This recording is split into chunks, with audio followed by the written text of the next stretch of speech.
Bueno, vamos a ir terminando esta segunda parte. Les pido disculpas si me extiendo un poco, pero bueno, no tengo forma de explicarlo más resumido, ¿no? Y no me quiero olvidar nada. Entonces, para ir cerrando, yendo a uno de los temas que también tocamos en otro video que publiqué, a la hora de elegir, sea en el banco o en un broker para empezar a operar en la bolsa, las preguntas normales, si van a ser, por ejemplo, ¿cuánto te van a cobrar? La realidad es que lo que nos cobran de arancel y nos impacta fuertemente es nuestra decisión de inversión, más que nada. Si nosotros tenemos un broker o una cuenta comitente, un agente de bolsa, que nos cobran 1% cada vez que vamos a entrar y salir de una operación, bueno, cuando totalicemos eso a fin de año, ¿sí? De cuánto ganó el broker y cuánto ganamos nosotros, ahí va a estar el tema. Entonces, esto es algo que también tenemos que analizar, es decir, ser también conscientes en no entrar y salir rápido de los activos, sino elegirlos bien en el tiempo. Así como dijimos, el rango de lo que cobra en concepto de lo que es la custodia por mantenimiento, que hoy la gran mayoría de los brokers no lo cobran, esto es lo mismo. Si hoy PPI Inversiones, por ejemplo, no está cobrando, porque en realidad la mayoría de los agentes de bolsa te van a decir un 0,01% o hasta el 2%. ¿Y por qué te dicen eso? Porque en realidad inversores institucionales, o sea, los más grandes, que operan muchísimo volumen de dinero, tienen esos aranceles, ¿sí? Por ejemplo, un agente de bolsa que es, Puente Hermanos. Y hay clientes que no tienen volumen, es decir, sumas de dinero elevadas para invertir, que somos nosotros los pequeños inversores, que recién vamos a arrancar, o que no conocen y le cobran eso, y en general si vos vas y llamás, lo más probable es que te digan que te cobran el 0,06%. Y en general diríamos que si agarramos el promedio, levantamos el teléfono y llamamos, lo más común es que te digan esto, y el banco en general, como decimos, yo recomiendo entrar por un agente comitente de bolsa, ¿sí? No por banco, pero el rango de los bancos está mucho más cerca del 1% que del 0,6% que te cobran por operación. Quizás porque estás institucionalizado o por la confianza de la marca del banco, ¿no? Pero bueno, no es mucho más que eso. En realidad, de hecho, si vos compras un bono, ¿sí? Generalmente pagás IVA sobre el arancel del bono. Y si yo soy agente de bolsa y yo, por ejemplo, tengo la contabilidad media partida, se llama, hay que saber que lo que hace la AFIP es dimensionar cuál es tu volumen de ingresos con IVA. Y cuál es tu volumen de ingresos también sin IVA. Entonces, si yo en un mes opero mucho más volumen de bonos que de acciones, por ejemplo, de distintos activos, me puede tomar mucho menos IVA del que yo gasto. Y generalmente terminan haciendo lo que llaman un prorrateo. Y hay activos que llevan IVA y otros activos que no, y obviamente eso también hay que tenerlo en cuenta. Pero volviendo al tema que hablamos, hay que decir que los bancos en este sentido hacen lo que quieren, ¿sí? Y pueden hacer todo esto, y son más desprolijos que los agentes también de bolsa, y por eso no los recomiendo para invertir directamente a través del banco. Es decir, juegan con el momento y son más complicados porque la única plataforma que más o menos es sólida es la del Santander Río, las demás son generalmente malas, y generalmente terminás comprando al mayor precio del día de lo que vos compres, y terminás en el más bajo, entonces terminás perdiendo, esa es la realidad.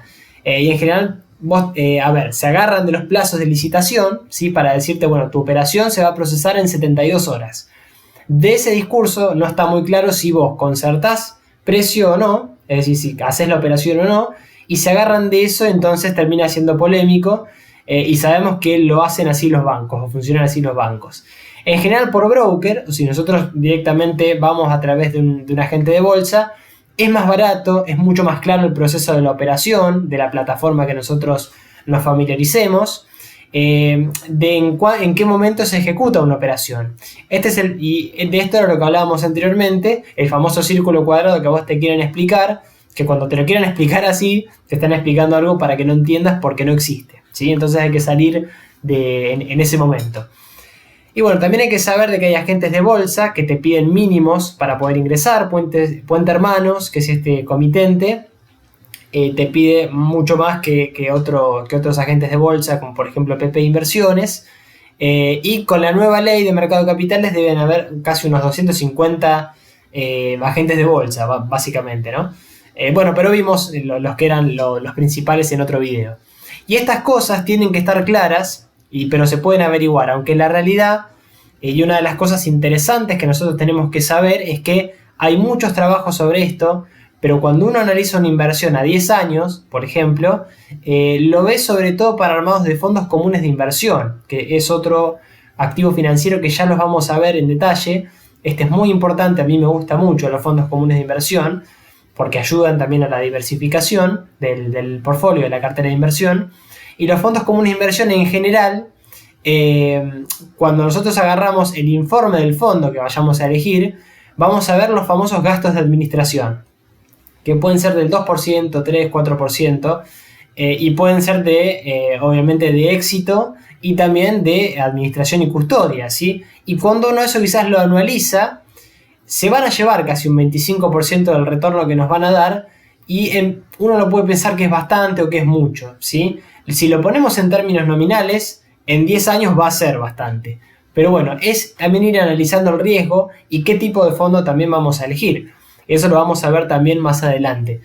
Y también hay que decir que tenés distintos fondos comunes de inversión, pero en general también se llevan este cargo de la administración, que es un 4% del patrimonio aproximadamente. Y la pregunta que siempre uno se tiene que hacer es, ¿eso va a ser de tu patrimonio de inicio o del final? Es decir, de lo que yo puse o de lo que yo me llevo al final. Es decir, si yo te lo cobro al momento cero que vos entrás, bueno, si tenés 100, yo me llevo un 4%, un 4%, y tengo que ganar, no sé, 40, 50, y al final tenés 150. La pregunta es ¿cuánto me llevo? ¿Me llevo de los 150 o de los 100? ¿Sí? Y decimos que no importa igual el monto, no interesa el número, sino que lo que decimos es que esto es un precio que se llama ad valorem, ¿sí? Del monto que vos tenés, con lo cual que yo haga crecer tu portfolio como fondo común, ¿sí? Yo también me llevo una parte. Yo te voy a cobrar el 4% de eso, te dicen, ¿sí? Hay otros que te dicen en general que eso se hace en fondos comunes del exterior, te arman un esquema que se llama 2 y 20, que es el 2% de tu patrimonio neto y el 20% de tu rentabilidad sobre el benchmark, que es un indicador financiero que se utiliza como herramienta de comparación para evaluar rendimientos de inversión, que ellos le hayan puesto a ese fondo común. Entonces yo te digo, llegamos a un acuerdo y yo te asesoro, te voy a cobrar el 2% y el 20% del retorno. Pero bueno, ok, si me haces ganar 1%, decimos que la inversión es malísima, y encima me vas a cobrar el 20% que me sacaste del patrimonio, chao. Entonces lo que básicamente hace es que del 20%, ¿sí? Va a ser, sobre ese 20% es un 1%, ¿sí? Que es poco. Porque vos no ganaste nada y yo te cobro eso, sobre ese porcentaje nada más. Y como benchmark ponemos la tasa a 10 años de la de Estados Unidos, o un 3% que es un poco más alto. Entonces si yo te hago ganar un 3%, no te puedo cobrar nada de lo que se llama, lo que ellos le dicen el success free, que es de la expectativa de éxito, ¿sí? De success, de éxito quizás no tuve nada si tuve ese rendimiento, ¿no? Pero lo que vaya por encima de eso, si yo te hice ganar 10%, te cobro el 20% del 7% inicial, ¿sí? Es un esquema que en realidad es muy común, ¿sí? Ese sobre todo afuera en los fondos comunes extranjeros. De todos modos, esto es como para tenerlo como referencia, ya que en otro video vamos a explicar cómo leer y analizar en detalle los fondos comunes de inversión para saber en cuál colocarnos o cuál posicionar, también teniendo en cuenta esta cuestión. Entonces, ¿a qué vamos con esto? De que decimos que no es trivial que lo que nos cobran por costos en los fondos comunes que hagan a la eficiencia de nuestro portfolio de inversión. Eso hay que tenerlo clarísimo. Y para ir cerrando la segunda parte de este video de mercado de capitales, tener en cuenta que hay otro punto vital, que es el tratamiento impositivo. Si bien es otro tema aparte, esto depende del activo que nosotros tengamos. En acciones, esto también se va modificando, tenemos ley, obviamente hoy decimos que, por ejemplo, hace unos años en acciones teníamos bienes personales que no pagás, porque ya lo pagó la empresa por vos, en teoría, ¿sí? Y te va a llegar a vos un certificado sellado por parte de la empresa, nunca llega, ¿no? Pero es así, o debería. Y si vos tenés bonos soberanos o subsoberanos, tampoco pagarías. Y si tenés bonos soberanos con Brasil, bienes personales pagás, pero no pagarías ganancias. Por ejemplo, es un tema súper complejo, que hay que verlo precisamente con la parte contable, con el contador, porque esto está todo el tiempo modificándose. Antes existían acuerdos con varios países respecto de esto, ahora ya no. y uno de los paradigmas que se rompió justamente con el tratamiento fue justamente el del tratamiento impositivo. Porque después de este programa que se llamó de exteriorización, es justamente esto que decimos. Antes, cuando vos administrabas un portfolio fuera del país, no lo declarabas y por ende, lógicamente, como no lo declarabas, no pagabas impuestos. Es decir, yo podía elegir X cantidad de activos y compraba, por ejemplo, un bono de Banco Colombia y un bono de Acrom, ¿sí? ¿Y por qué? Porque estaba buscando eficiencia financiera, nada más. Yo simplemente miraba los mercados financieros y dónde soy más eficiente, o sea, dónde estoy más diversificado y dónde tengo una mejor cobertura ante la volatilidad, ante el riesgo de la inversión. Porque lo que yo estoy viendo, que hoy eso cambió, es inversor que blanqueó sus fondos y yo no puedo seguir eligiendo ese mismo activo. ¿Por qué? Porque el retorno que estaba dando, por ejemplo, el Banco Colombia, lo tengo que impactar en ganancias y en bienes personales, en impuestos. Con lo cual hay un tema entre la eficiencia financiera y la eficiencia impositiva, que siempre lo tenemos que tener en cuenta, que ahora se volvió más complejo a la hora de armar también el portfolio. Y cada activo tiene su tratamiento impositivo, tanto las acciones, los bonos, los fondos comunes, que hay que verlo en cada caso puntual, con detenimiento y también con cada contador que nosotros tengamos o elijamos tener, o al menos ir consultando. Y tenerlo en cuenta a la hora de invertir. Ahora bien, también hay otro tema interesante, que es desmitificar la ridiculez del impuesto a la renta financiera, que eso es un tema político también, jurídico ni hablar, pero político más que nada, al menos a mi modo de ver, porque eso no se puede creer a nivel digamos, de la ignorancia que se manejó este tema. Todavía se sigue manejando en estas cuestiones con proyectos de ley, con las leyes que están funcionando, porque las empresas generalmente pagan todos, o al menos esa es la idea, o sea que ganan un peso con un bono que está exento y quizás también pagan impuestos, un peso con un plazo fijo y pagan impuestos. Entonces el universo de lo que están hablando, es decir, si nos dicen ustedes ya pagan ganancias con sus sueldos, bienes personales también les toca. Ok, entonces si constituyen un plazo fijo y ganan 10 pesos, aunque no le ganan a la inflación, también van a pagar impuestos a las ganancias en la alícuota que corresponda, ¿no? O sea, es irrisorio, ¿sí? Es ridículo ese impuesto a la renta financiera y es demencial porque implica de una manera patente destruir el ahorro, destruir la inversión, y es expresamente un desincentivo al ahorro infinito o al famoso ahorro infinito económico, y no se entiende realmente la finalidad, que también en números no mueve la aguja recaudatoria. Si no le sirve al que recauda, esa es la realidad, y que tampoco cumple con la finalidad como impuesto de generar caja para el Estado, como decimos. Por otro lado, viendo los fondos comunes de inversión, estos van a crecer mucho, porque si yo me coloco en un fondo y depende de los activos que tenga el fondo común de inversión, es decir, si tienen acciones, bonos, fideicomisos, disponibilidades, plazos fijos, etc., yo voy a tributar o no. Es decir, depende también del componente de activos, porque si tiene acciones te van a cobrar quizás, de hecho es algo que en realidad generalmente hoy no, pero es algo que está mal y siempre se planteó porque en las leyes también se quería grabar. Pero si vos comprabas un bono, por ejemplo, no pagabas impuestos. Esto se fue modificando, se va modificando todo el tiempo. Si compras un fondo común que tiene el mismo bono, ¿sí? Quizás terminás pagando impuestos porque quizás está compuesto por otros activos, también ese fondo común, y ahí está lo demencial del sistema impositivo argentino, que es irrisorio y absurdo. Porque esto también está atado al volumen de operaciones, aunque siempre hay que evaluarlo también con el contador que uno tenga, por todas las reformas tributarias y legislativas que existen, y por la declaración jurada que yo tengo que presentar el 31 de diciembre también. Eso va a ser el punto de la eficiencia financiera con la eficiencia impositiva, que no tenemos que perder tampoco de vista cuando decidamos meternos en alguna inversión. También decir que hoy, con todos estos datos, la información es lo más barato y fácil que hay. Es decir, ponemos en Google, buscamos en Google y se acabó, si los cambios son constantes y dinámicos. Y si algún director de alguna empresa tuvo algún lío, nos va a salir, como fuente de información es buenísima, siempre obviamente filtrándola, con lo cual uno investigando un poco sabe dónde se está metiendo. Es decir, uno tiene las maneras de controlar eso, y eso son cosas básicas. Las preguntas básicas serían: ¿cuánto me cobras? ¿Qué servicio me ofreces y quién sos? Y listo, digamos, uno más o menos puede también ir viendo esta cuestión. Después lo relevante es en el punto de, podemos decir, bueno, ¿cuánto te cobro con el que operás? O sea, ¿cuánto te cobra con la persona que operás, el broker? Un 0,6%. Bueno, quizás te van a decir, yo te cobro el 0,3%, la mitad. Y soy bueno porque te cobro menos, quizás uno puede pensar, pero en realidad te cobro una comisión mínima de 200 pesos. Entonces, dependiendo de la cantidad de dinero, es el patrimonio y el volumen que cada uno tenga invertido, te estoy cobrando el 20% o el 0,3%, ¿sí? Y es medio como una vivada, tenemos que tener cuidado también en ese aspecto. Entonces, lo primero que hay que preguntarnos en cualquier broker y asesor es cuál es la comisión mínima, ¿sí? Decir, o sea, cuando decimos la comisión mínima, no es el monto mínimo de inversión, sino que la comisión se refiere a cuánto es lo mínimo que me va a cobrar el broker cada vez que yo aprieto un botón, ¿sí? Porque ahí se hace la diferencia, al menos a través de los agentes de bolsa.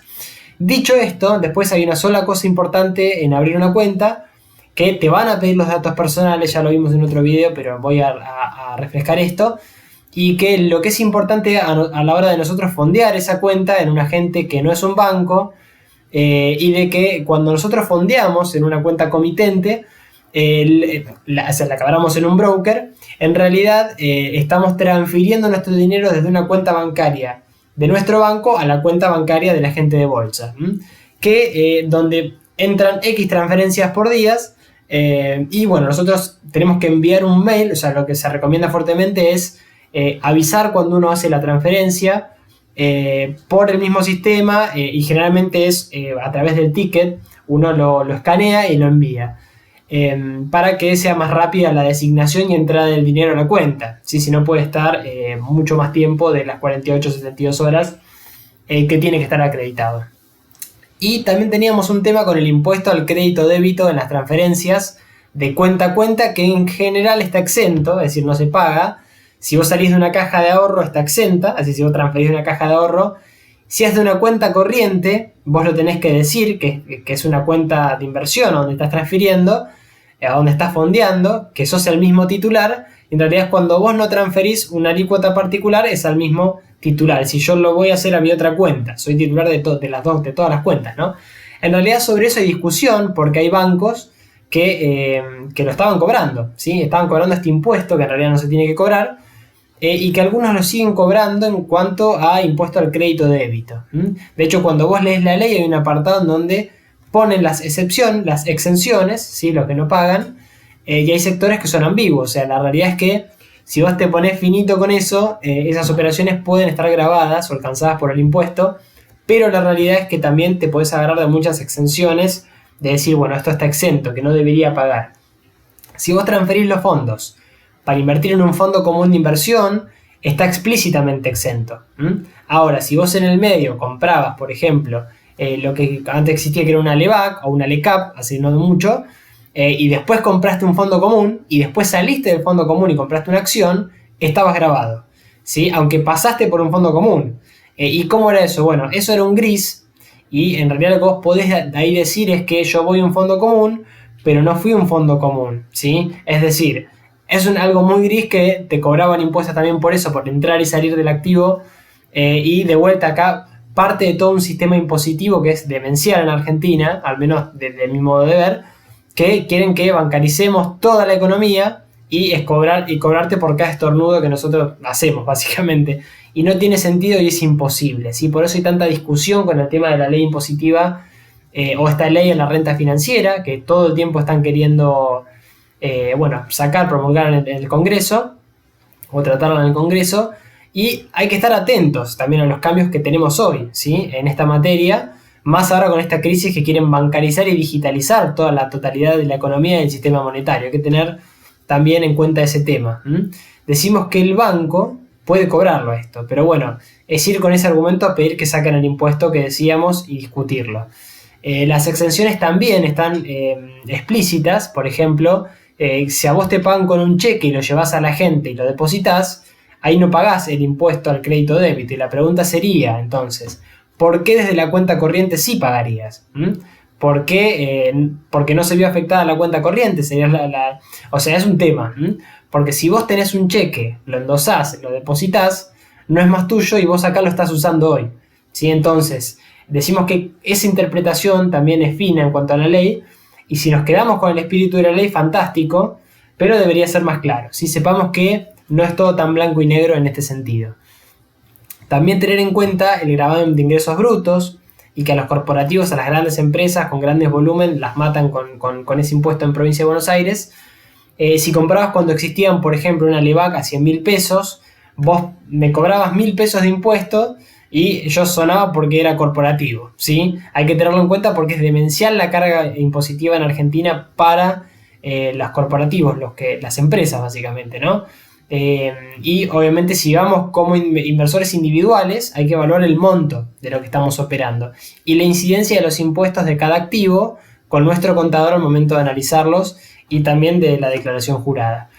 Y para cerrar entonces ya definitivamente con esta segunda parte o video de introducción al mercado de capitales, tener en cuenta que lo importante en el fondeo, para terminar con esta cuestión, el detalle de que cuando nosotros fondeamos la cuenta y transfiramos plata a la cuenta comitente, si enviamos el comprobante, lo más probable es que nos pidan el comprobante o que hayamos hecho la transferencia y que quede ahí. Si no llega o no impacta, hay que comunicarnos con el agente de bolsa urgente, ¿sí? Te piden generalmente un número de comprobante y en 48, 72 horas se te va a acreditar y ya vas a poder empezar a tener lista la cuenta para ya empezar a operar. Y bueno, esto sería todo el segundo video. Espero haber sido claro. Intenté ir lo más rápido posible para que no sea tan largo. Y nada, nos vemos en el próximo video para ir terminando esta pequeña introducción al mercado de capitales.